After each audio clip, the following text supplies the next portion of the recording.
Hey, this is Dan with Kings and Queens Play Chess. I wanted to share with you one of the most famous games in chess because I find that looking at famous, great games, of course, they're great, otherwise, they wouldn't be famous, um, is a great way to learn about chess, especially if you are a newbie.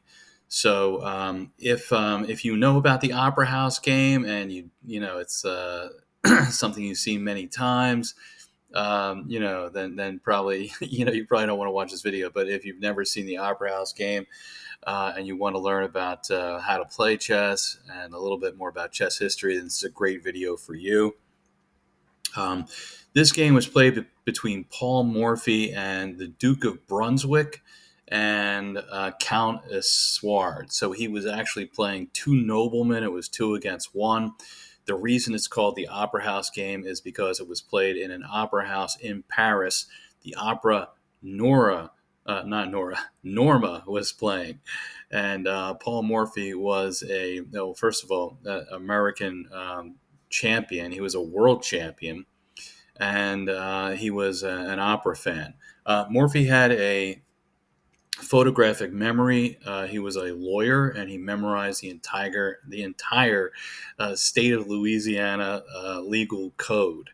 In addition to that, his memory came in handy in his chess career.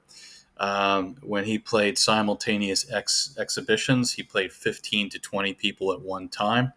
Um, he did not have to be in the room, so he sometimes he was a lot of times he was in another room, and when the players made a move, where all the boards were set up, and the other players were sitting there. Whenever a player made a move, someone would go from that room over to the room where Morphy was in, say the move out loud, and then Morphy would respond with his move.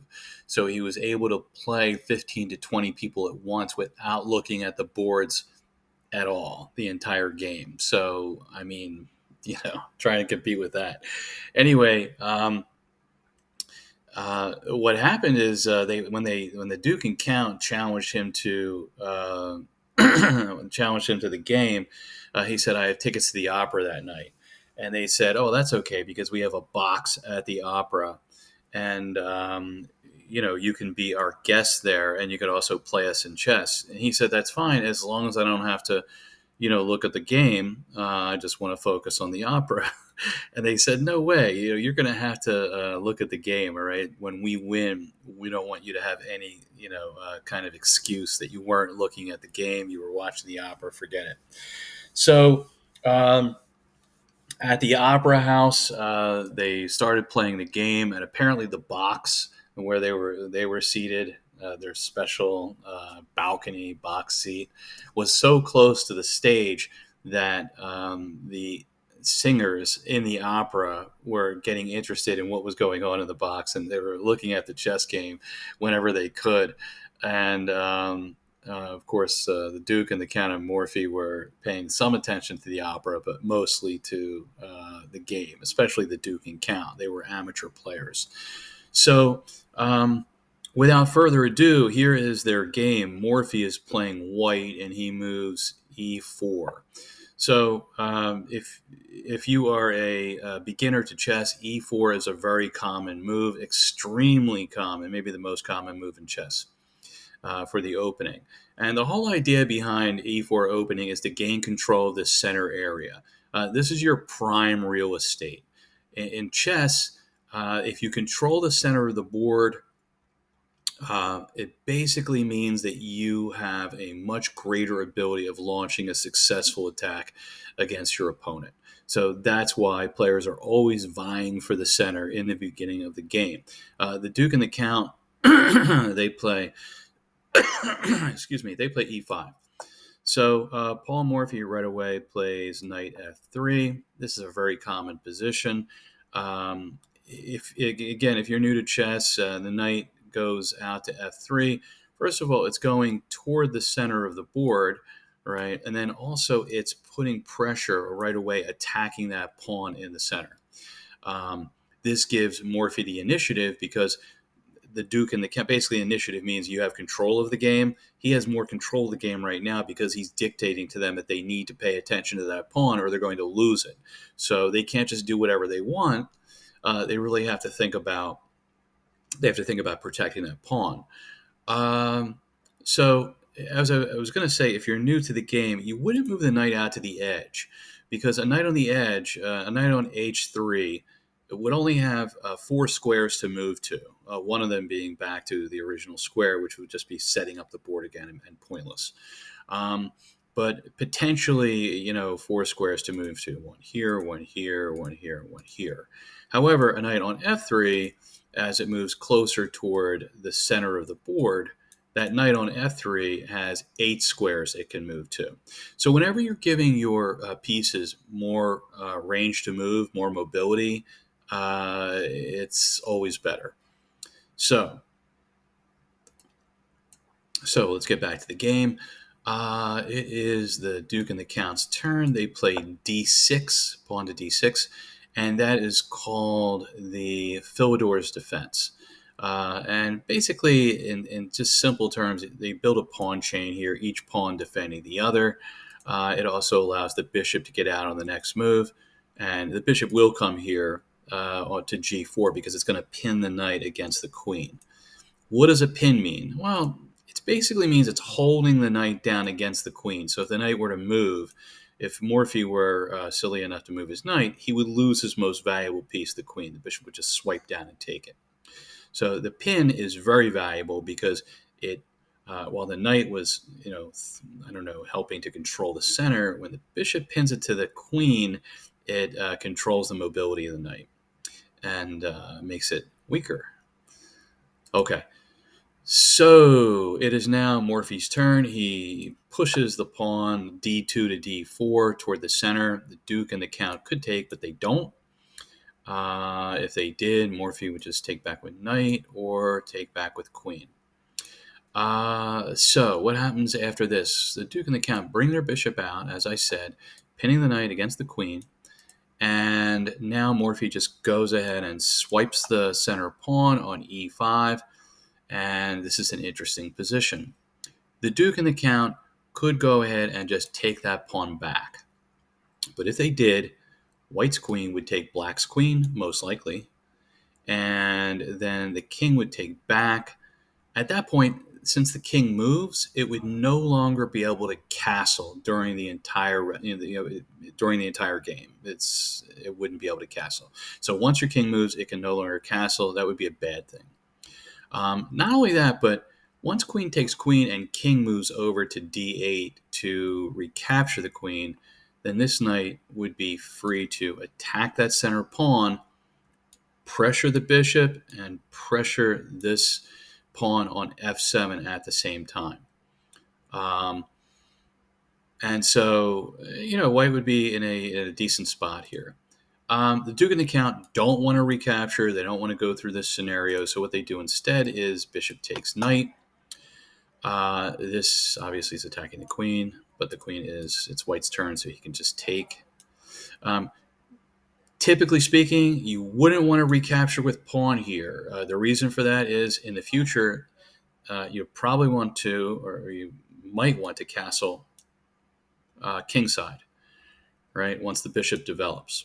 And if the pawns are stacked up like this and you have 2 sets of doubled up pawns, also your king side is wide open, and that means you would be forced to castle to the queen side, and it's kind of giving your castling ideas away too early in the game. So the best way to recapture is with queen. Now that the queen is not threatening to take this queen, the Duke and the Count safely take that pawn back. But it's Morphy's turn, and he still has the initiative. Now he develops his bishop to c4, and if you have any experience in chess, you realize that you have a double attack on the pawn. And if queen takes pawn, if it were White's move and Morphy took the pawn, he would win immediately. It would be checkmate. The king would not be able to take back because the bishop's guarding. You're never allowed to move into check, of course. And also, since the queen would be on f7, the king could not move to either of these squares to escape because both would be attacked by the white queen. So the duke and the count must respond to this attack. They do so with a nice move. They bring the knight out to f6. First of all, it develops a minor piece, and also it blocks the queen, and therefore there is no mate. Not yet, but now there is a mate threat again. Morphy moves his queen over to b3. Well, now he has a mate threat. Bishop takes f7. If it were white's turn, he could take f7. Since the bishop's guarded by the queen, the king would have to move either to e or d7. Then the queen would swoop down here with the white bishop here and the white queen on e6. It would be a checkmate. There would be no place for that king to go. Maybe I'll just play this out so everybody can see it. Let's say the duke and the count, maybe they partied a little bit too much the night before and weren't paying attention. So they make a silly move, pawn to a6. Then we would just have check. King comes forward either to d7 or d6. Let's just say d7. Mate. Checkmate. There's no way out. This is guarded by the queen, queen, queen, bishop and queen, and queen. Right? That would also be a check. All right, so the duke and the count do not do that, right? They don't do that. They protect. Whoa, let's go back. They protect the pawn with their queen. Now, this is a little problematic. Maybe they should have just moved the queen up one over to d7. This is a bit problematic because you see it's blocking the bishop in. And that just means you would have to move the pawn and move the bishop out and then castle. So castling is a couple moves away.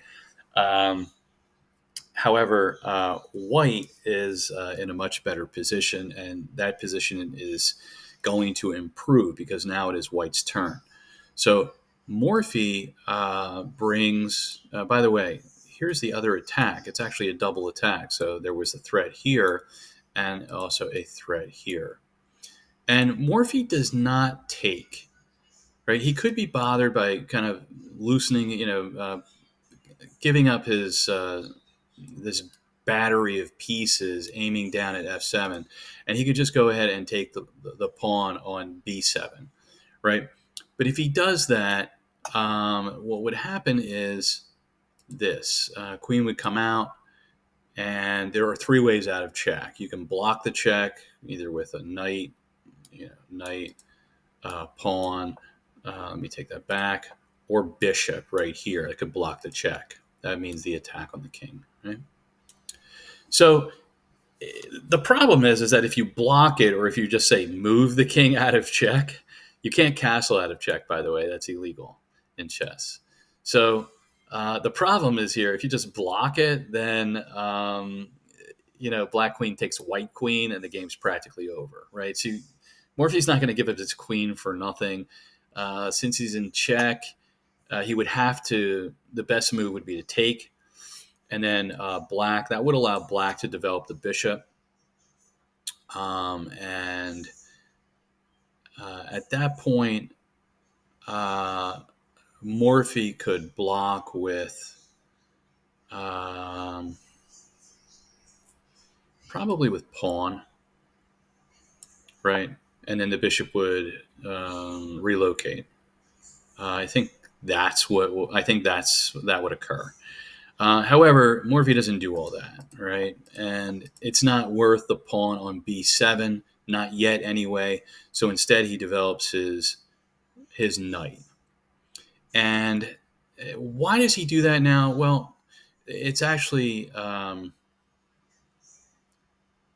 it actually makes a lot of sense, right? Because if the duke and the count don't protect this pawn now, well, now he can go ahead and grab it. And if this queen comes over here to b4, Morphy could just then just go ahead and take the rook, and eventually he'll get the knight as well, because there's no check, right? Morphy would the duke and the count would Morphy would not be forced to defend against any check because the knight would be blocking it. Well, the duke and the count are smart enough to pick up on this. They should probably just, I think, push the pawn up to b6. That's a solid move. It's then defended by these other two pawns. But the Duke and the Count decide to do something also interestingly creative. They bring the pawn up one, and that allows the queen to defend this pawn against the onslaught of Morphy's queen. Okay. So that is an interesting move. Now Morphy just develops his last minor piece. Notice he's ahead in development because the minor pieces for the Duke and the Count are still in the backfield, right? They're still in that first rank. And at this point, Morphy has a nice pinning the knight against the queen. So if the knight were to move, they would lose the queen. Okay, the Duke and the Count decide that they do not like this strong battery, bishop-queen.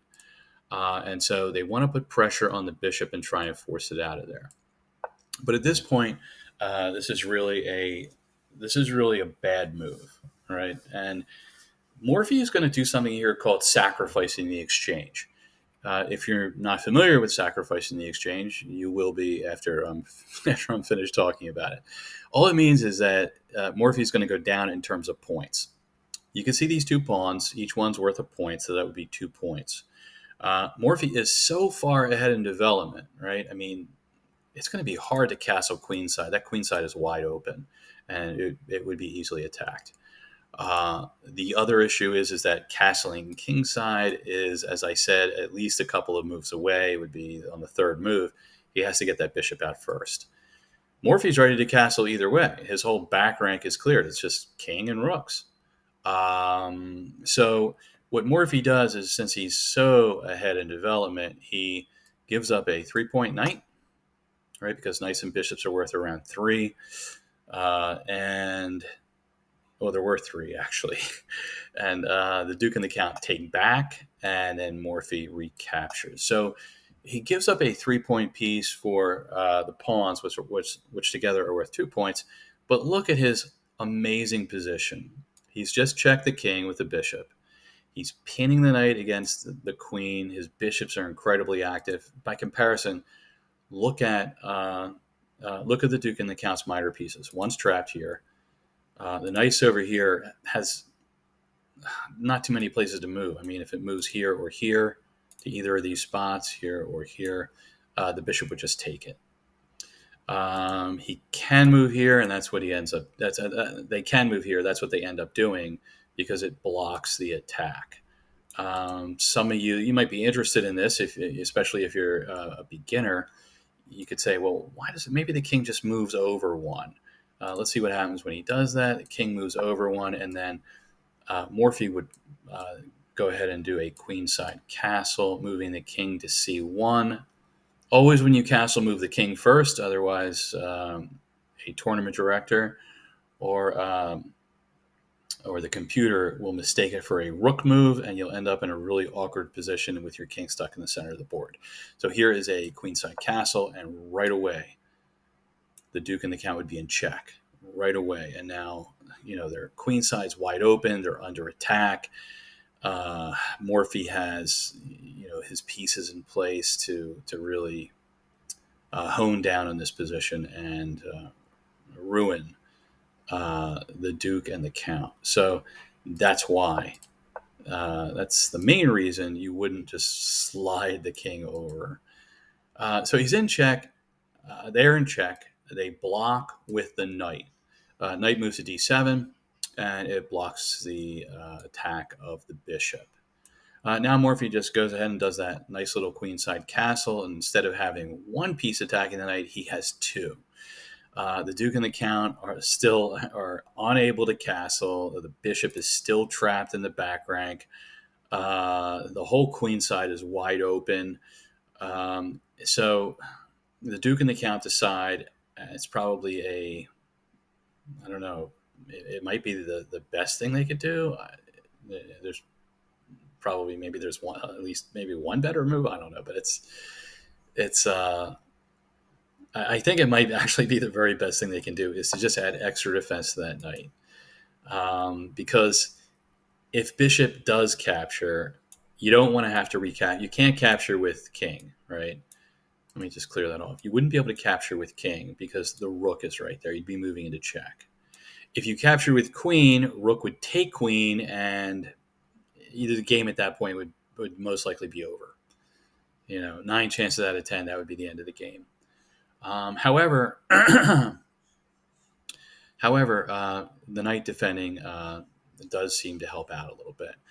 Morphy does this great move. He goes ahead and he sacks the rook, and the Duke and the Count don't want to take with the knight because then the bishop can take their queen. Right, the knight is the only thing between the bishop and queen, so the knight stays where it is. They don't want to take with queen, obviously. Whoop, didn't mean to do that. They don't want to take with queen, obviously, because then bishop would just take queen, and Morphy would be way ahead. So the reason they brought that rook over was to be able to take back. But now the rook is, of course, pinned to the king, and it cannot move. The reason it can't move, it's called an absolute pin. If the rook moves, basically the player is putting himself into check, which is illegal in chess. It's against the rules. So that rook is really pinned down and really nailed down to that king. And now it's like kind of pin city here. The one bishop's pinning the rook to the king, the other bishop's pinning the knight to the queen. It's really rough. And then Morphy just says, well, why not bring everyone into the ball game? And he brings his rook over to d1. Now he's got a double attack on that rook right here and here.